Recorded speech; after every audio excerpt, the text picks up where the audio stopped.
నమస్తే, welcome to శ్రీపవర్ news. ముందుగా headlines. ముఖ్యమంత్రి చంద్రబాబు నాయుడుతో డిప్యూటీ సీఎం పవన్ కళ్యాణ్ భేటీ, పలు కీలక అంశాలపై చర్చ. కూటమి ప్రభుత్వంపై ఎమ్మెల్సీ బొత్స సత్యనారాయణ ఫైర్, ఎన్నికల హామీలు కూటమి ప్రభుత్వం నెరవేర్చలేదని విమర్శ. దుర్గగుడి ఆలయ మాస్టర్ ప్లాన్ పై అధికారులతో మంత్రి ఆనం రామనారాయణ రెడ్డి, ఎంపీ కేశవ శివనాథ్ సమీక్ష. కేంద్ర ప్రభుత్వం నుండి ప్రసాదం స్కీమ్ ద్వారా టెంపుల్ టూరిజాన్ని అభివృద్ధి చేస్తామన్న ఎంపీ కేశవ శివనాథ్. ముఖ్యమంత్రి చంద్రబాబు నాయుడుతో ఉప ముఖ్యమంత్రి పవన్ కళ్యాణ్ భేటీ అయ్యారు. ఉండవల్లిలోని సీఎం నివాసంలో చంద్రబాబు నాయుడుతో పవన్ కళ్యాణ్ లంచ్ సమావేశంలో పాల్గొన్నారు. వివిధ అంశాలపై సుమారు 2 గంటల సేపు ఇరువురు మధ్య చర్చ జరిగింది. తాజా రాజకీయ పరిణామాలు, రాజ్యసభ అభ్యర్థుల ఎంపికపై చర్చించినట్లుగా తెలుస్తోంది. అదేవిధంగా తన ఢిల్లీ పర్యటన విశేషాలు, సోషల్ మీడియా కేసులు, నామినేటెడ్ పదవులు, కాకినాడ పోర్టులో బియ్యం అక్రమ రవాణాపై చంద్రబాబు నాయుడుతో పవన్ చర్చించినట్లుగా సమాచారం. కూటమి ప్రభుత్వం వచ్చి 7 నెలలు అయిందని, ఎన్నికల్లో హామీలేమీ నెరవేర్చలేదని మండలి ప్రతిపక్ష నేత మాజీ మంత్రి బొత్స సత్యనారాయణ విమర్శించారు. ఎన్నికల హామీలు నెరవేర్చవలసిన బాధ్యత ప్రభుత్వానికి ఉందని అన్నారు. ఎన్నికల హామీలకు బడ్జెట్ లో కేటాయించిన నిధులకు పొందన లేదని తెలిపారు. హామీలు నెరవేర్చకపోగా ప్రజలపై విద్యుత్ ఛార్జీల భారం మోపారని ఆయన ఆరోపించారు. ఈ సందర్భంగా మండలి ప్రతిపక్ష నేత మాజీ మంత్రి బొత్స సత్యనారాయణ మాట్లాడుతూ విద్యుత్ యూనిట్కు ₹1.20 పెంచారని ఆరోపించారు. ప్రజలపై మొత్తం 15,000 కోట్ల భారం మోపారని, అప్పుల భారం పెంచుతున్నారని, వైఎస్ఆర్సీపీ ప్రభుత్వంపై దుష్ప్రచారం చేస్తారని మండిపడ్డారు. మరి కూటమి ప్రభుత్వం అప్పులు ఎందుకు చేస్తుందని ప్రశ్నించారు. 6 నెలల్లో చేసిన 70,000 కోట్ల అప్పు ఎక్కడికి పోయిందో చెప్పాలని డిమాండ్ చేశారు. ఎన్నికల్లో ఇచ్చిన హామీలు ఎప్పుడు అమలు చేస్తారో చెప్పాలని ఆయన డిమాండ్ చేశారు. 7 నెలల కాలం కావస్తుంది. ప్రభుత్వం ఏర్పాటైన తర్వాత ఎన్నికల్లో వచ్చిన కొత్తగా ఎన్నికల్లో గెలిచి వచ్చిన ప్రభుత్వాలకి వాళ్ళు ప్రయారిటీస్ ఉంటాయి. దాంతో పాటు ప్రజలకు ఇచ్చిన వాగ్దానాలు ఉంటాయి. వాటన్నిటిని ఆ ప్రభుత్వాలు చేయవలసిన బాధ్యత ఆ ప్రభుత్వాలకు ఉంటుంది. మనం జరిగిన శాసనసభ సమావేశాల్లోనూ శాసనమండలి సమావేశాల్లోనూ కూడా ఈ అంశాలని మేము శాసనమండలిలో చాలా విషయాల్ని అక్కడ లేవనెత్తాం.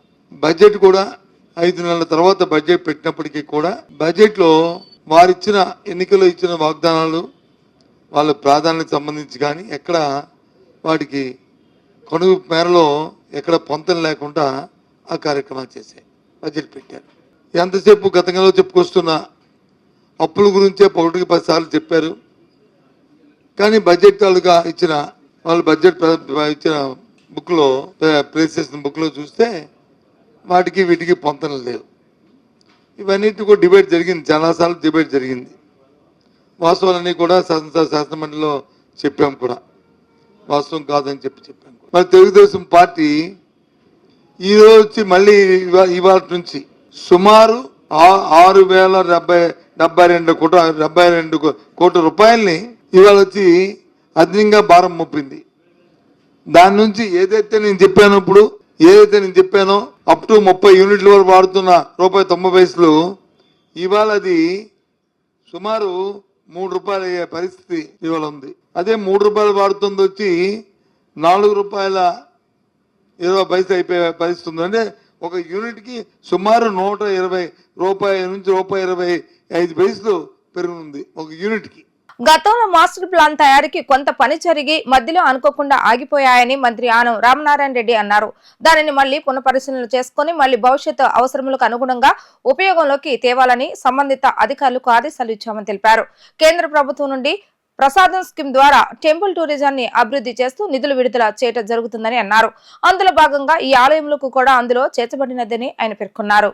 ఆలయ మాస్టర్ ప్లాన్ పనుల గురించి మహామండపం 7వ అంతస్తులో సమీక్ష సమావేశం నిర్వహించడం జరిగింది. ఈ సందర్భంగా తొలుత మంత్రి ఆనం రామనారాయణ రెడ్డి, ఎంపీ కేశవ శివనాథ్ ఆలయానికి విచ్చేయగా ఆలయ ఈవో రామారావు ఆలయ మర్యాదలతో స్వాగతం పలికి అమ్మవారి దర్శనాన్ని కల్పించి వేద పండితుల వేద ఆశీర్వచనాన్ని కల్పించారు.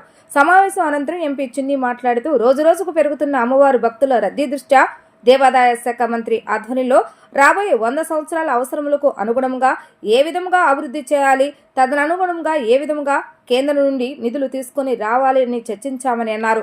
అందులో ముఖ్యంగా వచ్చే భక్తులకు మెరుగైన సౌకర్యాలు కల్పించాలని, అమ్మవారి పవిత్రతను కాపాడాలనుకుంటూ ఏ విధంగా ముందుకెళ్లాలి అని చర్చించామని తెలిపారు. ఇటువంటి సమీక్షలు మళ్లీ జరిగి పూర్తిగా డిపిఆర్ తయారు చేసుకుని రాష్ట్ర ముఖ్యమంత్రి సమక్షి అనంతరం వారి సూచనల మేరకు కేంద్ర ప్రభుత్వం నుండి నిధులు పొంది ఆలయ అభివృద్ధికి తమ వంతు కృషి చేస్తామని ఆయన తెలిపారు. అనంతరం మంత్రి మాట్లాడుతూ ఆలయానికి వీలైనన్ని ఎక్కువ నిధులు పొందుటకు ఎంపీ సూచనలు చేసి ముఖ్యంగా క్యూ లైన్లు, అందులో వెయిటింగ్ రూమ్ల ఏర్పాటు, రూమ్లు, కాటేజ్ల వసతి ఏర్పాటు చేసి భక్తులకు సులభముగా అమ్మవారి దర్శనం చేసుకునేలాగా పలు సూచనల మీద చర్చించడం జరిగిందని అన్నారు. రాబోయే రోజులలో జనవరి చివరి నాటికి సమగ్ర ప్రణాళిక రూపకల్పన చేసి తదుపరి స్థానిక ప్రజాప్రతినిధులతో ముఖ్యమంత్రితో సమీక్షించి పూర్తి స్థాయిలో అమలు చేయుటకు నిర్ణయం తీసుకునడం జరిగిందని తెలిపారు.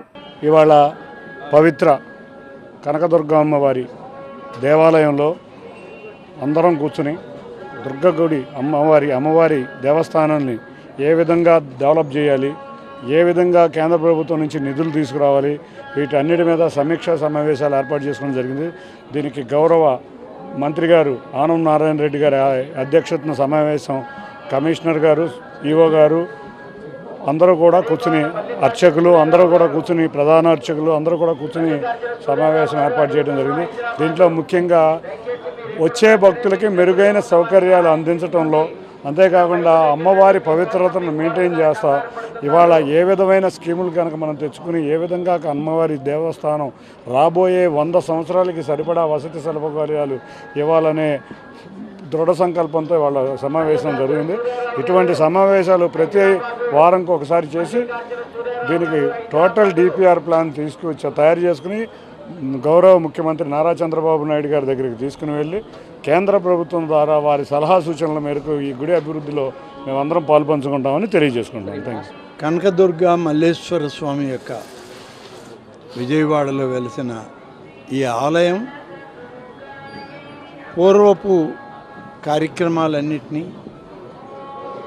ఒకసారి సమీక్షించుకొని భవిష్యత్తులో ఆలయ అభివృద్ధికి ఏమి చేయాలి అనేటువంటి దానిలో స్థానిక పార్లమెంటు సభ్యులు శ్రీ కేశినేని చిన్ని గారు, మా దేవాదాయ శాఖ కమిషనర్ గారు, చీఫ్ ఇంజనీర్ గారు, ఇతర అధికారులు, ఆలయ ఎగ్జిక్యూటివ్ ఆఫీసరు, ఇతర ఇంజనీరింగ్ అధికారులు అందరితోటి కలిసి కొంతవరకు సమీక్షించడం జరిగింది. గతంలోనే మాస్టర్ ప్లాన్ తయారు చేయడానికి కొంత పని జరిగింది. అది మధ్యలో అనుకోకుండా ఆగిపోవడంతో దీన్ని మళ్ళీ పునశ్చరణ చేసుకొని దాన్ని మళ్ళీ ఉపయోగంలోకి తీసుకురావాలని చెప్పి దానికి సంబంధించినటువంటి అధికారులకు అందరికీ ఆదేశాలు ఇచ్చాం. అలాగే కేంద్ర ప్రభుత్వం నుంచి ప్రసాదం అనేటువంటి ఒక స్కీమ్ ద్వారా టెంపుల్ టూరిజంని అభివృద్ధి చేస్తూ నిధులు విడుదలవుతున్నాయి. అందులో భాగంగా దుర్గామల్లేశ్వర స్వామి యొక్క ఈ యొక్క ఆలయం కూడా అందులో చేర్చబడింది. దీన్ని మరింతగా ఎక్కువ నిధులు సాధించడానికి ఏం చేయాలనే దానిలో పార్లమెంట్ సభ్యులు కొన్ని సూచనలు చేశారు. ముఖ్యంగా క్యూ లైన్లలో ఉన్నటువంటి వెయిటింగ్ హాల్స్ కానీ, అలాగే ఇక్కడికి వచ్చేటువంటి భక్తులు 24 గంటల పాటు లేదా 48 గంటల పాటు ఈ ప్రాంతంలోనే రూములు కానీ కాటేజెస్ కానీ ఉంటే వారు ఇక్కడ ఉండి అమ్మవారి దర్శనం చేయడానికి బాగుంటుందనేటువంటి అనేక సూచనల మీద చర్చించడం జరిగింది. గంగవరం పోర్టును ఆదానికి అడ్డుగోలుగా దోచిపెట్టారని సిపిఐ రాష్ట్ర కార్యదర్శి రామకృష్ణ ఆరోపించారు. ప్రభుత్వానికి రావాల్సిన పోర్టులను జగన్ ఆదానికి కట్టబెట్టారని ఆయన ఆగ్రహాన్ని వ్యక్తం చేశారు. ఈ ఒప్పందాలను రద్దు చేసేలా అసెంబ్లీ సమావేశాలు ఏర్పాటు చేయాలని అన్నారు. ఈ సందర్భంగా సిపిఐ రాష్ట్ర కార్యదర్శి రామకృష్ణ మాట్లాడుతూ కనీసం జగన్ కు ప్రతిపక్ష హోదా కూడా లేకుండా ప్రజలు బుద్ధి చెప్పారని, కానీ అప్పటికే రాష్ట్రానికి ప్రజలకు జగన్ తీవ్ర అన్యాయం చేశారన్నారు.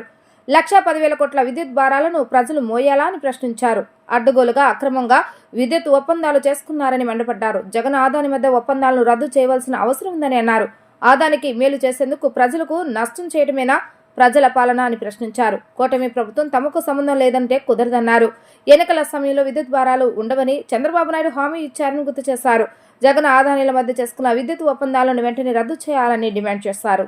ఇవాళ ఏదైతే సెకీ ద్వారా జగన్మోహన్ రెడ్డి ప్రభుత్వం హయాంలో ఒప్పందం జరిగిందో ఆ ఒప్పందం వల్ల ప్రజలపైన భారం పడింది. పైగా ఇవాళ సెకీ వాళ్ళ విద్యుత్ ఉత్పత్తి అంతా రాజస్థాన్లో చేయడం వల్ల రాజస్థాన్ వారికి లాభం జరుగుతూ ఉంది. దాదాపు 14,000 మంది కాడ ఉద్యోగాలు వస్తూ ఉన్నాయి. ఎవరైతే ల్యాండ్స్ ఇచ్చారో వాళ్ళకి 30 ఏళ్ల పాటు వాళ్ళందరికీ కూడా లీజ్ ఇస్తూ ఉన్నారు. అంతేకాకుండా రాజస్థాన్ రాష్ట్ర ప్రభుత్వానికి 8,000 కోట్ల రూపాయలు ట్యాక్సుల రూపంలో ఆదాయం వస్తూ ఉంది. అంటే ఉద్యోగాలు రాజస్థాన్లో వాళ్ళకి వస్తున్నాయి, పన్నులు వాళ్ళకే కడతా ఉన్నారు. పైగా అక్కడున్న భూములు ఇచ్చిన రైతులకేమో వాళ్ళకి ఆదాయం వస్తూ ఉంది. ఈ ఆదాయం అంతా రాజస్థాన్కు పోతా ఉంది. ప్రజల పైన భారం ఇక్కడ ఆంధ్రప్రదేశ్లో పడతా ఉంది. పైగా అదనపు భారం. చిన్న పిల్లోనే చెప్తారు ఎన్టీపీసీ, అది కూడా కేంద్ర సంస్థనే. ఎన్టీపీసీ ద్వారా గుజరాత్ ప్రభుత్వమేమో ₹1.99 కొనుగోలు చేస్తుంది. సెకీ ద్వారా ఆంధ్రప్రదేశ్ గవర్నమెంట్ ఏమో ₹2.49 ఒక యూనిట్కి 50 పైసలు అదనంగా చెల్లించి 25 ఏళ్ల పాటు ప్రజలపైన భారం మోపుతూ ఉన్నారు. 25 ఇయర్స్. దాని జోలికి పోవద్దంటా ఉన్నాడు. దానంటే అదానికి ఎంత లాభం వచ్చినా పర్వాలే, ప్రజలపైన భారాలు పడినా పర్వాలే, దాని గురించి మనం మాట్లాడకూడదు అంటే ఇంతకంటే అన్యాయం ఇంకోటి ఉంది అని నేను అడుగుతూ ఉన్నాను. ఇది పూర్తిగా అన్యాయం ఇది. కాబట్టి ఏమంటే వాళ్ళు స్పష్టంగా చెప్తా ఉన్నాం, అదానీతో మీరు ఏదైతే ఒప్పందం చేసుకున్నారో ఆ ఒప్పందాన్ని రద్దు చేయాలి. దానికి ప్రత్యేకంగా అసెంబ్లీ సమావేశాన్ని పిలిచి అసెంబ్లీ సమావేశంలో తీర్మానం చేయాలని డిమాండ్ చేస్తూ ఉన్నాం. గంగవరం పోర్టు బ్రహ్మాండమైన పోర్టు, అది కృష్ణపట్నం పోర్టు దానికంటే బ్రహ్మాండమైంది. గంగవరం పోర్టు కూడా ప్రభుత్వానికి రావాల్సిన దాన్ని ఇవాళ అతి తక్కువ ధరకి దానికి వాళ్ళకి కట్టబెట్టావు. 1000 ఎకరాల భూములు కట్టబెట్టావు. కాబట్టి ఏమంటే ఈ ఒప్పందాలన్నీ కూడా రద్దు చేయాలి. ఒప్పందాలు రద్దు చేయాలంటే ఖచ్చితంగా ప్రత్యేకంగా అసెంబ్లీ సమావేశాలు ఏర్పాటు చేయాలి. ఇది జగన్మోహన్ రెడ్డి మీద చెప్పడానికి లేదు. ఎందుకంటే జగన్మోహన్ రెడ్డికి ఉండేదే 11 మంది ఎమ్మెల్యేలు, ప్రతిపక్ష హోదా కూడా లేరని మీరు చెప్తా ఉన్నారు. మీరు 164 మంది ఎమ్మెల్యేలు ఉన్నారు. కాబట్టి మీరు దానిపైన మాట్లాడాలి. అవాస్తవాలు మాట్లాడితే ప్రజలు అంగీకరించరు. రాబోయే రోజులు ఆంధ్ర రాష్ట్ర ప్రజలకు స్వర్ణ యుగమని తూర్పు ఎమ్మెల్యే గద్దె రామ్మోహన్ అభివర్ణించారు. 30,000 కోట్ల రూపాయలతో అమరావతి నిర్మాణం జరుగుతుందని అన్నారు. అమరావతి నిర్మాణం జరిగితే 25 లక్షల మందికి ఉద్యోగ అవకాశాలు లభిస్తాయని, తద్వారా ఆటో కార్మికులకు ఎంతో మేలు జరుగుతుందని ఆయన అభిప్రాయపడ్డారు. రాణిగారి తోటలో నూతనంగా ఏర్పాటు చేసిన ఆటో స్టాండ్ ను తూర్పు ఎమ్మెల్యే గద్దె రామ్మోహన్ ప్రారంభించారు. ఈ సందర్భంగా యూనియన్ పథకంతో పాటు పార్టీ పతాకాన్ని కూడా ఆయన ఆవిష్కరించారు. అనంతరం ఎమ్మెల్యే గద్దె మాట్లాడుతూ గత 5 ఏళ్లుగా రాష్ట్రంలో ఎలాంటి అభివృద్ధి జరగలేదని అన్నారు. కూటమి ప్రభుత్వం అధికారంలోకి వచ్చాక అభివృద్ధి పనులు ఊపందుకున్నాయన్నారు. రాబోయే రోజులు ఆంధ్ర రాష్ట్రానికి స్వర్ణ యుగమని పేర్కొన్నారు. 2014-19 మధ్యలో 1,500 కోట్లతో మాత్రమే అమరావతి పనులు చంద్రబాబు నాయుడు నిర్వహించారని, ప్రస్తుతం కేటాయించిన 30,000 కోట్ల నిధులతో రానున్న 3 ఏళ్లలో అమరావతి అన్ని హంగులతో నిర్మాణం జరుగుతుందని, యువతకు 25 లక్షల ఉద్యోగాలు కల్పించే బాధ్యతను చంద్రబాబు నాయుడు తీసుకున్నారని తెలిపారు. అమరావతి అభివృద్ధి వల్ల ఆటో కార్మికులకు కూడా ఆదాయం గణనీయంగా పెరుగుతుందని అన్నారు. ఈ కార్యక్రమంలో స్థానిక టీడీపీ నాయకులు, ఆటో యూనియన్ ప్రతినిధులు పాల్గొన్నారు. మరి ప్రత్యేకంగా ఈ రాణిగారి తోటలో అమరావతి కళ్ళు తెరుస్తూ ఉంది. రేపు జనవరి నుంచి ఉధృతంగా అక్కడ పనులు ప్రారంభమవుతూ ఉన్నాయి. దానికి 30,000 కోట్ల రూపాయలు కేంద్ర ప్రభుత్వం నుంచి సహాయంగా రావడం జరిగింది. 2014-19లో కేవలం 1,500 కోట్లతోనే అనేక నిర్మాణాలు చేపట్టారు చంద్రబాబు గారు. ఇవాళ సంపూర్ణమైన రాజధాని 3 సంవత్సరాల్లో రాబోతోంది అమరావతి నగరంలో. ఈ 30,000 కోట్లతో అమరావతి నగరం వస్తే మాకేంటి అనుకుంటాం.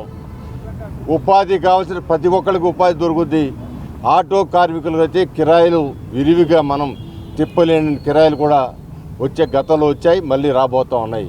ఇవాళ ఆటో స్టాండ్ ఇక్కడ ఓపెన్ చేసుకున్నామంటే ఇవాళ ఈ 5 సంవత్సరాల్లో వాళ్ళకి జరిగే మేలు అంతా ఇంత కాదని చెప్పడానికి ఓపెన్ చేసుకోవడం జరిగింది. నందమూరి తారక రామారావు స్థాపించే ఈ పార్టీ స్థాపించిన తర్వాతే పేదలకు సంక్షేమ కార్యక్రమాలు అంటూ మొదలై ఒక పక్కా గృహ నిర్మాణం తీసుకున్నా, ₹2 కిలో బియ్యం తీసుకున్నా, ఏ కార్యక్రమం పెన్షన్ స్కీమ్ చూస్తే మహా గొప్ప స్కీమ్. 35 రూపాయలతో ప్రారంభమైన ఆ పెన్షన్ వాళ్ళు 4,000 తీసుకునే స్థితికి ప్రజలు వచ్చారంటే రామారావు గారు ఆయన పెట్టిన పథకం. అందుకు ఆయన ఘనమైన నివాళులు అర్పించాము ఇక్కడ. అదేవిధంగా ఇంకా రానున్న రోజుల్లో అనేకమైన ప్రతి ఒక్క పేదవాళ్ళకి ఇవాళ ఇసుకని ఉచితంగా ఇవ్వడం జరిగింది. ఇంకా దాంట్లో కూడా చాలా లోపాలు జరుగుతున్నాయి. వాటన్నిటిని కూడా అరికట్టడానికి ఒక కమిటీని కూడా వేశారు. దాని మీద ఒక నివ్వు ఏర్పాటు పోలీస్ డిపార్ట్మెంట్ కూడా వేశారు. అన్ని చోట్ల కూడా రానున్న రోజులు అన్నీ సర్దుకుని ఒక స్వర్ణయుగం ఆంధ్ర రాష్ట్రానికి రాబోతోందని కళ్ళకు కనపడుతూ ఉంది. అందువల్ల మనందరం కూడా నారా చంద్రబాబు నాయుడు గారు చేసే ఈ కృషికి మనందరం కూడా సహకరించాలని. ఇవాళ 100,000 మంది కార్యకర్తలు తెలుగుదేశం పార్టీలో చేరారు అంటే ఈ యొక్క రాబోయే రోజులు గత 5 సంవత్సరాల పరిపాలన చూసాం జగన్మోహన్ రెడ్డి. ఏ విధంగా పని చేసుకునేవాడికి పని లేదు, చదువుకునేవాడికి చదువులు లేవు, చదువుకున్న వాళ్ళకి ఉద్యోగాలు లేవు, ఆ రకాలుగా ఇబ్బంది పడే వాళ్ళు చదువుకునే వాళ్ళకి క్వాలిటీ చదువు, చదువుకున్న వాళ్ళకి ఉద్యోగాలు 25 లక్షల మందికి ఉద్యోగాలు ఇప్పించే బాధ్యత చంద్రబాబు గారు తీసుకుంటామన్నారు. అదేవిధంగా ప్రతి ఇంట్లో ఒక వ్యక్తిని వ్యాపారవేత్తగా చేయాలని అడుగులు వేస్తూ ఉన్నారు. వీటన్నిటికీ మనందరి సహకారం కూడా ఆయనకు కావాలని మనస్ఫూర్తిగా మీ అందరినీ కోరుతా ఉన్నారు మీ ద్వారా. ఆనాడు విర్రవీగిన రామ్ గోపాల్ వర్మ ఇప్పుడు భయపడి పారిపోయారని మాజీ ఎమ్మెల్సీ బుద్దా వెంకన్న ఆరోపించారు. జగన్ ప్రభుత్వ సహకారంతో ఇష్టం వచ్చినట్లుగా మాట్లాడారని మండిపడ్డారు. చంద్రబాబు నాయుడు, పవన్ కళ్యాణ్, లోకేష్ ను కించపరిచేలా సినిమాలు తీశారని విమర్శించారు. తన ట్విట్టర్ లో మార్ఫింగ్ ఫోటోలు పెట్టి పైశాచిక ఆనందం పొందారని, ఇప్పుడు కేసులకు భయపడి అడ్రస్ లేకుండా దాక్కున్నారని ఆయన ఎద్దేవా చేశారు. నగరంలోని ఆయన కార్యాలయంలో ఏర్పాటు చేసిన విలేకరుల సమావేశంలో టీడీపీ మాజీ ఎమ్మెల్సీ బుద్దా వెంకన్న మాట్లాడుతూ రామ్ గోపాల్ వర్మకి దమ్ముంటే ధైర్యంగా నిలబడాలని, అప్పుడు చేసింది కరెక్ట్ అని చెప్పాలని, ఆనాడు రెచ్చిపోయి ఇప్పుడు దాక్కున్న వైసీపీ నేతలు కొడాలి నాని, వంశీ, అవినాష్ల గురించి సినిమా తీయాలని బుద్దా వెంకన్న డిమాండ్ చేశారు. వర్మ సినిమాలకు సెన్సార్ సర్టిఫికెట్ ఇచ్చిందని, ఇప్పుడు కేసులు పెట్టడం ఏమిటని జగన్ అంటున్నారని, జగన్ కు సిగ్గుందా? ముఖ్యమంత్రిగా పనిచేసిన వ్యక్తికి ఈ సినిమాల గురించి మాట్లాడతారా అంటూ మండిపడ్డారు. భార్య కూతుళ్లను వదిలేసిన వర్మను వెనకేసుకొచ్చి మాట్లాడతారా? జగన్ కూడా తల్లి చెల్లిని బయటకు పంపేశారని తీవ్ర స్థాయిలో ఆయన విమర్శించారు. రామ్ గోపాల్ వర్మ సినీ డైరెక్టర్ ఒకప్పుడు మంచి సినిమాలు తీసి, ఒక విధంగా చెప్పాలంటే తెలుగు డైరెక్టర్, హిందీలో కూడా మంచి పేరు తెచ్చుకొని అనంత కాలంలో తర్వాత కాలంలో ఒక పిచ్చెక్కినట్టు, ఒక పిచ్చి చేష్టలతో ఆ రోజు ఉన్నటువంటి సైకో ముఖ్యమంత్రి జగన్మోహన్ రెడ్డి దగ్గర చేరి వ్యక్తిగతంగా సినిమాలు తీయడం, ముఖ్యంగా చంద్రబాబు నాయుడు గారు, లోకేష్ బాబు గారు, పవన్ కళ్యాణ్ గారు, వాళ్ళనే కాకుండా వాళ్ళ ఇంట్లో వాళ్ళని చేయడం, ఒక డైరెక్టర్ అయ్యుండి ఎక్స్లో పోస్టులు పెట్టడం, అవి కూడా అసభ్యకరమైనటువంటి పోస్టులు పెట్టడం, ఇవన్నీ తెలుగు ప్రజల ఆగ్రహానికి గురైంది. చంద్రబాబు నాయుడు గారు తీసిన సినిమా ఒక్క రోజు కాదు, ఒక్క షో కూడా ఇలా ఆ రోజే ప్రజలు నిన్ను తిరస్కరించారు. తర్వాత ఎక్స్లో పోస్టులు పెట్టడం, ఇవన్నీ చేస్తున్నాడు. నువ్వు దమ్ముగా ధైర్యంగా నీ మీద ఉన్నటువంటి కేసుని ఎదుర్కోవాలి, కానీ పారిపోవడం ఏంటి? ఇప్పుడు మా జిల్లా వాళ్ళు ఉన్నారు ఇక్కడ, కొడాలి నాని, వల్లభనేని వంశీ, జ్యోతి రమేష్, అవినాష్, వీళ్ళందరూ పనులు కొట్టి మీసాలు మెలేసి గడ్డాలు తీసుకొని ఈరోజు వాళ్ళ మీద తీయాలి సినిమా. అధికారంలో ఉన్నప్పుడు మీరు ఏం చేశారు, అధికారం పోయినప్పుడు ఏం చేస్తున్నారు అనే సినిమా తెస్తే ఇట్టయింది. అంతేగాని కేసు పెట్టగానే పోలీసులు పారిపోయి నేనేం చేయలేదు అనే మాటలు, ఇవన్నీ కూడా జనాలకి రుచించట్లా. అంటే నువ్వు తీసిన సినిమాలేంటి, నువ్వు ఢీ కంపెనీ పెట్టావు, బాంబాయిలో పెట్టావు, అవన్నీ కూడా మేము ఓకే, అక్కడి వరకు ఓకే. నువ్వు ఎప్పుడైతే జగన్మోహన్ రెడ్డి పంచన చేరి చంద్రబాబు గారి మీద సినిమాలు తీసావో, ఆ దెబ్బతో రామ్ గోపాల్ వర్మ అనే ఒక వ్యక్తి డైరెక్టర్గా అవుట్ అయిపోయాడు. గంజాయి మాదక ద్రవ్యాల రహిత రాష్ట్రంగా ఏపీని తీర్చిదిద్దటమే తమ లక్ష్యమని elite anti narcotic group for law enforcement chief Ravikrishna అన్నారు. రాష్ట్రంలో ఒక విద్యార్థి కూడా డ్రగ్స్ బారిన పడటానికి వీలు లేదని, భవిష్యత్తు నాశనం చేసుకోకూడదని తెలిపారు. అల్లూరి నడిచిన నేలకు గంజాయి తెగులు పట్టిందని, దాన్ని నిర్మూలించడమే తమ లక్ష్యమని స్పష్టం చేశారు. రాష్ట్రంలో గంజాయి మాదక ద్రవ్యాలను అరికట్టేందుకు ప్రతి తల్లి ఒక బ్రాండ్ అంబాసిడర్ గా మారాలంటున్న ఈగలైజీ రవికృష్ణతో మా ప్రతినిధి లిఖిత ఫేస్ టు ఫేస్. గాంజాయిపై ఉక్కుపాదం మోపేందుకు రాష్ట్ర ప్రభుత్వం నడుం బిగించింది. ఈ నేపథ్యంలో ఇప్పటికే ఐజీ స్థాయి అధికారిని కూడా నియమించింది రాష్ట్ర ప్రభుత్వం. దీనికి ఇప్పటికే సారథ్యం వహిస్తున్నారు ఐజీ రవికృష్ణ. ప్రస్తుతం ఆయన మనతో పాటు ఉన్నారు, ఆయన అడిగి తెలుస్తున్నాం. సార్ చెప్పండి, ఈ యాంటీ నార్కోటిక్స్ టాస్క్ ఫోర్స్ ఏదైతే ఉందో ఈగల్, దాన్ని ఎలా ప్రణాళికలతో ముందుకెళ్తుంది, ఏంటి? మాదక ద్రవ్యరహిత ఆంధ్రప్రదేశ్ నిర్మాణం కోసం ఆంధ్రప్రదేశ్ ప్రభుత్వం ముందడుగు వేసింది. ఇటీవల కాలంలోని elite anti narcotics group for law enforcement eagle అనే ఒక సంస్థను ఏర్పాటు చేయడం జరిగింది. దీని ప్రధానమైన ఉద్దేశం రాష్ట్రంలో డ్రగ్స్, గంజాయి మీద పూర్తి స్థాయిలో నిఘా పెట్టడం, వాటిని నివారించడం, అదేవిధంగా వాటి మీద పూర్తి స్థాయిలో కేసులు నమోదు చేసి దర్యాప్తు చేసి అందరినీ కూడా శిక్షించడం దీని ప్రధాన ఉద్దేశం. దీంట్లో భాగంగా డిఎన్సిసి డిస్ట్రిక్ట్ నార్కోటిక్ కంట్రోల్ సెల్స్ 26 జిల్లాల్లో ఏర్పాటు చేయబోతున్నాం. అదేవిధంగా మనకి హెడ్ క్వార్టర్లో కూడా data analysis wings, legal wings, training wings, awareness camps ఇవన్నీ కూడా కండక్ట్ చేయబోతున్నాం. ఒక నార్కోటిక్ పోలీస్ స్టేషన్ స్టేట్ లెవెల్లో అది కూడా భవిష్యత్తులో ఏర్పాటు చేయబోతున్నాం. మన రాష్ట్రంలో సుమారుగా ఒక 70 లక్షల మంది విద్యార్థులు ఉన్నారు. విద్యార్థులు ఈ డ్రగ్స్, ఈ నార్కోటిక్స్కి బానిసలు కాకుండా వాళ్ళని రక్షించడం కోసం కూడా యాంటీ డ్రగ్ కమిటీస్ ప్రతి స్కూల్లోని ప్రతి కాలేజీలో పెట్టబోతున్నాం. అదేవిధంగా పూర్తి స్థాయిలో నిఘా ఏర్పాటు చేసి భవిష్యత్తులోని మంచి ఫలితాలు సాధించడం కోసం ఒక బలమైన సంస్థ నిర్మాణం కోసం మేము ప్రయత్నాలు మొదలుపెట్టాం. అదేవిధంగా భారతదేశంలో ఎక్కడ గంజాయి దొరికినా దానికి మూలం ఆంధ్రప్రదేశ్ అని చెప్పి కూడా వస్తుంది. దీన్ని మీరు ఎలా అరకట్టబోతున్నారు? ఇది చాలా దురదృష్టకరం. నేను ఇటీవల ఒకసారి ఢిల్లీలో ఉన్నప్పుడు కూడా ఈ మన ఆంధ్రప్రదేశ్ని గంజా క్యాపిటల్ అని చెప్పి ఒక అతను అడగడం జరిగింది. అటువంటి పరిస్థితిని మనం మార్చాల్సిన బాధ్యత మన 5 కోట్ల మంది ప్రజల మీద ఉంది. మనల్ని వేరే రాష్ట్రంలో ఎలా గుర్తుపెట్టుకోవాలి అనేది మన ఆలోచనలో ఉంటుంది. ఈ గంజాకి సంబంధించి మనకి ఏఎస్ఆర్ జిల్లాలోని సుమారుగా 9 మండలాల్లోని మేము గుర్తించడం జరిగింది. 171 గ్రామాలు మేము ఫోకస్ చేస్తున్నాం. ఈగల్ క్యాంప్స్ పడుతుంది. అల్లూరి సీతారామరాజు మన్యం ద్వారా నడిచిన నేలది, చాలా పవిత్రమైన నేల. ఆయన 1924లో ప్రాణత్యాగం చేశారు. ఆ ప్రాంతం గురించి మేము గిరిజన ప్రాంతాల్లో ప్రతి చెల్లిని, ప్రతి తమ్ముడిని కూడా అడగబోతున్నాం. మౌలికమైన మార్పు తీసుకురండి. మీ గంజాయి పండించద్దు. మీరు పండించే ఒక మొక్క వల్ల ఒక కుటుంబం నాశనం అవుతుంది. ఇటీవల కాలంలో మనం చూసాం, పట్టాపురం పోలీస్ స్టేషన్ కేసులోని కొంతమంది విద్యార్థులు బీటెక్ చదువుతున్నారు, ఇతరత్ర మంచి విద్యాభ్యాసం చేస్తున్నారు. అటువంటి మానసిక శోభ ఏ తల్లి అనుభవించకూడదు. కాబట్టి మేము సోర్స్ ఏదైతే ఉందో అల్లూరి సీతారామరాజు జిల్లాలో 9 మండలాలు కూడా ఈగల్ విల్ విజిట్. మేము క్యాంపులు పెడతాం. అక్కడికి వెళ్ళి ప్రజలతో కలుస్తాం. అక్కడ రచ్చమండలం మాట్లాడతాం.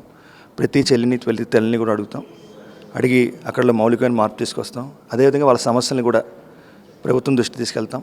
ఆల్టర్నేటివ్ లైవ్లీహుడ్స్, ఆల్టర్నేటివ్ ఉపాధి అవకాశాలు, ఇంకా ఇతరత్ర ఏమైతే ఉన్నాయో వాటి గురించి కూడా అధ్యయనం చేసి వాళ్ళ సమస్యలను కూడా ప్రభుత్వం దృష్టి తీసుకెళ్తాం. ఒక మంచి వాతావరణం ఏర్పడడం కోసం, ఒక ఏఎస్ఆర్ జిల్లాకి వచ్చిన ఆ చెడ్డ పేరుని రూపుమాపడం కోసం ఈగల్ పూర్తి స్థాయిలో పనిచేస్తుంది. అదేవిధంగా మొన్న జరిగిన క్యాబినెట్ సబ్ కమిటీ మీటింగ్లో ఇటు పాఠాలు కూడా ఏర్పాటు చేయాలని చెప్పి కూడా మంత్రి నారా లోకేష్ కూడా ప్రతిపాదించడం జరిగింది. ఈ విధంగా ఎలా ముందుకెళ్ళబోతున్నారు ఏంటి? గౌరవ ఎడ్యుకేషన్ మినిస్టర్ గారు కూడా మనకి చెప్పడం జరిగింది. ఏదైతే కొన్ని పాఠాలు ఎన్డీపీఎస్ చట్టం గురించి, వాటి గురించి కూడా మేము తయారు చేస్తున్నాం. ముఖ్యంగా రాష్ట్రంలో ఉన్న ప్రతి విద్యార్థికి మేము ఒక అప్పీల్ చేస్తున్నాం. ఎన్డీపీఎస్ చట్టం, narcotic drugs and psychotropic substances act 1985, ఇది చాలా కఠినమైన చట్టం. ఒక్కసారి కేసులో ఇరుక్కుంటే బెయిల్ దొరకడం కూడా చాలా కష్టం. అదేవిధంగా వాళ్ళ డీటెయిల్స్ ఎవరైతే ఈ కేసులో ఉంటారో వాళ్ళ డీటెయిల్స్ అన్నీ కూడా నిదాన్ పోర్టల్ అని చెప్పేసి మనకి సెంట్రల్లో కూడా ఆ పోర్టల్లో నిక్షిప్తమై ఉంటాయి. ఇతర ఏజెన్సీస్, ఇతర రాష్ట్రాల ఏజెన్సీస్ కూడా వాళ్ళ మీద మానిటరింగ్ ఉంటుంది. కాబట్టి మేము ఒకటే కోరుకుంటున్నాం, మీరు ఈ గంజాయి విక్రయాలు చేసినా, గంజాయి వాడినా, ఇతర డ్రగ్స్ వాడినా సరే చాలా కఠినమైన పరిస్థితులు ఎదుర్కోవాల్సి వస్తుంది. మీ తల్లిదండ్రులు కూడా సామాజికంగా చాలా బాధలు పడాల్సి వస్తుంది. మీ భవిష్యత్తు కూడా శూన్యం అయిపోతుంది. ప్రభుత్వ ఉద్యోగాలు అవి కూడా వచ్చే అవకాశం ఉండదు. అదేవిధంగా క్యాబినెట్ సబ్ కమిటీ ఇటీవల ఇంకో విషయం కూడా మనకు చెప్పడం జరిగింది. ఎవరైతే గంజా పెడ్లర్స్, అదేవిధంగా డ్రగ్స్ సరఫరా చేస్తారో వాళ్ళ కుటుంబాలకు సంక్షేమ పథకాలు కూడా కట్ చేయాలని ఒక ఆలోచన కూడా ప్రభుత్వం చేస్తుంది. ప్రభుత్వం చాలా కఠినంగా వ్యవహరించబోతుంది. మన రాష్ట్రంలో ఈ గంజాయి, డ్రగ్స్ వాటి నిర్మూలన కోసం ఈగల్ పూర్తి స్థాయిలో పనిచేస్తుంది. అదేవిధంగా గంజాయి పండించిన ప్లేసెస్ మీరు ఏమైనా గుర్తించారా? ఎక్కడెక్కడ ఉన్నాయి ఏంటనేది ఇప్పటికే విజయవాడలో యాంటీ నార్కోటిక్స్ టాస్క్ ఫోర్స్, అదేవిధంగా టాస్క్ ఫోర్స్ టీమ్స్ కూడా ఉన్నాయి. వాళ్ళు ప్రత్యేకంగా గంజాయి అనేది కూడా అరికట్టించిన పరిస్థితి. సుమారు 90 కేజీలు గాంజా కూడా పట్టుకున్న పరిస్థితి. వాళ్ళ దగ్గర నుంచి ఏమైనా ఇన్ఫర్మేషన్ తీసుకున్నారా ఏంటి సార్? ఈగల్ పూర్తి స్థాయిలో అందరితో కలిసి పనిచేస్తుంది. ఇది మనకి ఈగల్, అదేవిధంగా జిల్లా ఎస్పీలు, వాళ్ళ సిబ్బంది, అదేవిధంగా ఇతర శాఖలు కూడా, అన్ని శాఖలు కలిసి పనిచేస్తేనే దీన్ని ఒక సామాజిక సమస్య, దీన్ని పూర్తిగా అరికట్టగలుగుతాం. మనం అదే దిశగా అదే మనం ప్రయాణం చేస్తున్నాం. మాకు పూర్తి స్థాయిలో జిల్లా ఎస్పీల నుంచి అదేవిధంగా యూనిట్ ఆఫీసర్ల నుంచి కూడా మాకు పూర్తి స్థాయిలో సహకారం అందుతుంది. భవిష్యత్తులో ఒక అనుసంధానం చేసి ఒక ప్రత్యేకంగా ఈ ఈగల్ సంస్థ ద్వారా డ్రగ్స్ నియంత్రణ కోసం పూర్తి స్థాయిలో మేము కృషి చేస్తాం. అదేవిధంగా గాంజా ట్రాన్స్పోర్టేషన్ మీద అంటే ఇటు ఏపీఎస్ఆర్టీసీ కానీ ప్రైవేట్ బస్సెస్ పైన ఇటు ఈగల్ టీమ్స్ ఎలా పనిచేయబోతున్నాయి ఏంటి? వీటి మీద కూడా పూర్తిగా అధ్యయనం చేస్తున్నాం. మన ఆర్గనైజేషన్ ఫామ్ అవ్వగానే వీటి మీద కూడా ఏదైతే కొరియర్ సంస్థలు ఉన్నాయో వాటి వివరాలు కూడా తీసుకుంటాం. వాటికి కూడా మేము మీటింగ్ ఇక్కడే కాల్ ఫర్ చేస్తాం. వాళ్ళని కూడా మేము ముందుకు తీసుకెళ్ళి వాళ్ళ గురించి కూడా మేము ఆలోచించి వాళ్ళకు కూడా సలహాలు సూచనలు ఇచ్చి ఈ డ్రగ్స్ వాళ్ళ కొరియర్ ద్వారా వెళ్లకుండా ఏ విధమైన జాగ్రత్తలు తీసుకోవాలి. మేము అదేవిధంగా కొన్ని కెనైన్ స్క్వాడ్లు కూడా పెట్టబోతున్నాం. ఏదైతే డాగ్స్ ఉన్నాయో స్నిప్పర్ డాగ్స్ అవన్నీ కూడా వాటిని కూడా మేము ఈగల్లో ఒక భాగం ఉంది. వాటి ద్వారా కూడా సర్ప్రైజ్ చెక్స్ మేము చేయబోతున్నాం. డైనమిక్ చెకింగ్స్ అన్ని చేసి వాటిని కూడా అరికట్టడానికి పూర్తి స్థాయిలో ప్రయత్నం చేస్తాం. సార్, డ్రోన్స్ ఏమైనా అంటే ఇప్పుడు ముఖ్యమంత్రి చంద్రబాబు డ్రోన్ ఆంధ్రప్రదేశ్గా కూడా తీర్చిదిద్దబోతున్నారు. ఈ యాంటీ నార్కోటిక్స్ టాస్క్ ఫోర్స్ ఈగల్కి డ్రోన్ సహాయం ఏమన్నా అందుబాటులో వస్తుందా ఏంటి? ఇది ఏఎస్ఆర్ జిల్లాలోని మేము డ్రోన్స్ కూడా డిప్లాయ్ చేయబోతున్నాం. ఎక్కడైతే గంజా పడుతుందో వాటిని పూర్తి స్థాయిలో మనం మానిటర్ చేయడంలో డ్రగ్స్ మన డ్రోన్స్ ద్వారా, అదేవిధంగా కోఆర్డినేట్ సెర్చ్ ఆపరేషన్స్ ద్వారా, ఎడ్రిన్ శాటిలైట్ ద్వారా వీటిని కూడా మానిటర్ చేసి మన పూర్తి స్థాయిలో మనం దాన్ని కంట్రోల్ చేయబోతున్నాం. ఇది మొత్తం చూసుకున్నట్లయితే గంజాయి రహిత ఆంధ్రప్రదేశ్గా తీర్చిదిద్దేందుకు ఇటు రాష్ట్ర ప్రభుత్వం కట్టుదిట్ట ఏర్పాటు చేసింది. ఈ నేపథ్యంలో యాంటీ నార్కోటిక్స్ టాస్క్ ఫోర్స్ను ఇప్పటికే పాఠాల్లో కూడా చెప్పి ఎన్డీపీ చట్టం ప్రకారం ప్రజలకు కూడా అవగాహన, అదేవిధంగా విద్యార్థులకు అవగాహన కల్పించేందుకు కూడా అన్ని ఏర్పాట్లు కూడా చేస్తున్నట్టు ఇక్కడ రవికృష్ణ అయితే చెప్తున్నారు. ఇది ఇక్కడ ఉన్న పరిస్థితి. వీడియో జర్నలిస్ట్ అఖిల్తో లిఖిత, డిజిటల్ న్యూస్, మంగళగిరి నుంచి. బీజేపీకి దేశవ్యాప్తంగా సానుకూల స్పందన ఉందని 2024 సభ్యత్వ నమోదు కార్యక్రమంలో తక్కువ సమయంలోనే దేశవ్యాప్తంగా 11 కోట్ల మందిని సభ్యత్వం చేయగలగటమే అందుకు నిదర్శనమని పార్టీ రాష్ట్ర అధ్యక్షురాలు ఎంపీ దగ్గుపాటి పురంధేశ్వరి అన్నారు. పారదర్శకంగా సమర్థవంతంగా సంస్థాగత ఎన్నికలు నిర్వహించి ముందుకు వెళ్లాలని సూచించారు. నగరంలో హోటల్లో బీజేపీ సంఘటన పర్వ రాష్ట్ర స్థాయి వర్క్ షాప్ జరిగింది. ఈ వర్క్ షాప్ కు దగ్గుపాటి పురంధేశ్వరి, బీజేపీ జాతీయ ఎన్నికల రిటర్నింగ్ అధికారి, రాజ్యసభ సభ్యుడు డాక్టర్ కె లక్ష్మణ్ ముఖ్య అతిథులుగా హాజరయ్యారు. ముందుగా జ్యోతి ప్రజ్వలన చేసి వర్క్ షాప్ ను ప్రారంభించారు. అనంతరం పురంధేశ్వరి ప్రసంగిస్తూ ఆంధ్రప్రదేశ్లో ఉన్న బీజేపీ కార్యకర్తలు 25 లక్షల మంది సభ్యత్వాన్ని చేర్చారని, అంకిత భావంతో పనిచేయడం వల్లనే సాధ్యమైందని ఆమె అన్నారు. హర్యానాలో, మహారాష్ట్రలో కనివిని ఎరుగని రీతిలో విజయం సాధించామని, మంచి స్పందన ప్రజల్లో ఉంది కాబట్టి అంత భారీ మెజారిటీతో గెలిచామని అన్నారు. మోడీ నాయకత్వాన్ని ప్రజలందరూ స్వాగతించారని, పేద మహిళల సాధికారతపై దృష్టి సారించి బీజేపీ పనిచేస్తుందని అన్నారు. ఆదానితో ఒప్పందం కుదిరినప్పుడు సీఎంగా ఉన్న జగన్ ఆదానితో సంబంధం లేదని చెప్పడం హాస్యాస్పదంగా ఉందని అన్నారు. లక్ష్మణ్ మాట్లాడుతూ దేశంలోనే అంతర్గత ప్రజాస్వామ్యం కలిగిన ఏకైక పార్టీ బీజేపీ మాత్రమేనని అన్నారు. పోలింగ్ బూత్, మండల, జిల్లా ఎన్నికలను పార్టీ నిర్దేశించిన సమయంలో పూర్తి చేసుకోవాలని సూచించారు. ఆంధ్ర రాష్ట్రంలో ఉన్నటువంటి భారతీయ జనతా పార్టీ కార్యకర్తలు 3 బలమైనటువంటి పార్టీలు రాష్ట్రంలో ఉన్నా భారతీయ జనతా పార్టీ కార్యకర్తలు ఆంధ్ర రాష్ట్రంలో 25 లక్షల సభ్యుల్ని చేర్చారు అని అంటే ఇది చిన్న పని కాదు. వారందరికీ కూడా నేను శిరస్సు వంచి ఇవాళ నమస్కరిస్తున్నాను. కింద ఉన్నటువంటి కార్యకర్త ఆ విధంగా నడుం బిగించి అంకిత భావంతో పనిచేసినటువంటి సందర్భంలోనే ఇవాళ మనం అంత పెద్ద ఎత్తున సభ్యుల్ని చేర్చుకోగలిగాము. ఇవాళ సభ్యత్వ నమోదు కార్యక్రమం అయిపోయింది. ఇంకొక అడుగు ముందుకు వేసి మనం సంస్థాగతపరమైనటువంటి ఎన్నికల మీద దృష్టి పెట్టేటువంటి సమయం ఆసన్నమైంది. అదేవిధంగా మొన్న మహారాష్ట్రలో జరిగింది కూడా కని విని ఎరుగని రీతిలో మనం విజయాన్ని హస్తగతం చేసుకున్నటువంటి విషయాన్ని వారందరికీ కూడా నేను గుర్తు చేస్తున్నాను. అంటే సానుకూల స్పందన లేకపోతే ఖచ్చితంగా ఇటువంటి అనూహ్యమైనటువంటి విజయాన్ని ఈ 2 రాష్ట్రాల్లో కూడా మనం కైవసం చేసుకునేటువంటి అవకాశం ఉండేది కాదు. ప్రత్యేకించి మహారాష్ట్రలో చూసినా, అదేవిధంగా హర్యానాలో చూసినా భారతీయ జనతా పార్టీ ఓడిపోతుంది అనేటువంటి ఒక ప్రచారం జరిగినటువంటి విషయం మనందరికీ తెలుసు. ఎందుకంటే భారతీయ జనతా పార్టీ కార్యకర్తలంగా మనం అందరం కూడా కొంత ఆందోళన చెందాం. అయినా బ్రహ్మాండమైనటువంటి విజయాన్ని ఈ 2 రాష్ట్రాల్లో సాధించాం. జార్ఖండ్లో కనుక చూసినట్లయితే మనకు వచ్చినటువంటి ఓటు శాతం ఇవాళ 33%గా ఉంది. కాంగ్రెస్కి 23% వచ్చింది. కనుక మనకి ఓటు శాతం పెరిగింది. అయితే అవి సీట్లోకి కన్వర్ట్ కాలేదు అనేటువంటి విషయం ఒకంత మనం సమీక్షించుకోవాల్సిందైనా కూడా మనకి ఓటు పెరిగినటువంటి విషయాన్ని మనం అందరం కూడా గమనించాలి. అదేవిధంగా ఇవాళ అదాని అంటూ మన మీదకి వస్తున్నటువంటి నేపథ్యం, ఇవాళ మీరు అమెరికాలో రాసినటువంటి ఉత్తరం ఏదైతే ఉందో మీరు ప్రతి ఒక్క అక్షరాన్ని జాగ్రత్తగా కనుక చదివినట్లయితే వారు 4 రాష్ట్రాలని అక్కడ ఉటంకించడం జరిగింది. 1 ఆంధ్ర, 2 తమిళనాడు, 3 ఒడిశా, 4 జమ్మూ కాశ్మీర్. ఇవాళ ఈ 4 రాష్ట్రాల్లో ఎవరు ఉన్నారు అధికారంలో అనేటువంటి విషయాన్ని మనం ఇక్కడ గమనించాలి. వారు నిన్న మొన్న జగన్మోహన్ రెడ్డి గారు ప్రెస్ కాన్ఫరెన్స్లో చెప్తారు, నా పేరు ఎక్కడా లేదు కదా అని చెప్పి వారు చెప్తారు. కానీ ఈ ఒప్పందం కుదిరినప్పుడు ఎవరు అధికారంలో ఉన్నారు? ఆంధ్ర రాష్ట్రంలో వైఎస్ఆర్సీపీ పార్టీ అధికారంలో ఉన్నది. ఇవాళ అదానీ లాంటి వ్యక్తి మన ఆంధ్ర రాష్ట్రానికి వచ్చి ఒప్పందం చేసుకుంటున్నారు అని అంటే అది రాష్ట్ర ముఖ్యమంత్రికి తెలియకుండా జరిగిపోతుందా? ఈ ప్రశ్న ఖచ్చితంగా జగన్మోహన్ రెడ్డి గారు జవాబు ఇవ్వాలి. వార్తలు ముగించే ముందు హెడ్లైన్స్ మరొకసారి. ముఖ్యమంత్రి చంద్రబాబు నాయుడుతో డిప్యూటీ సీఎం పవన్ కళ్యాణ్ భేటీ, పలు కీలక అంశాలపై చర్చ. కూటమి ప్రభుత్వంపై ఎమ్మెల్సీ బొత్స సత్యనారాయణ ఫైర్, ఎన్నికల హామీలు కూటమి ప్రభుత్వం నెరవేర్చలేదని విమర్శ. దుర్గగుడి ఆలయ మాస్టర్ ప్లాన్ పై అధికారులతో మంత్రి ఆనం రామనారాయణ రెడ్డి, ఎంపీ కేశవ శివనాథ్ సమీక్ష. కేంద్ర ప్రభుత్వం నుండి ప్రసాదం స్కీమ్ ద్వారా టెంపుల్ టూరిజాన్ని అభివృద్ధి చేస్తామన్న ఎంపీ కేశవ శివనాథ్. ఇవి రోజు వార్తా విశేషాలు. మరలా తిరిగి ప్రసారమే వార్తలు మళ్ళీ కలుద్దాం. అంతవరకు సెలవు, నమస్కారం.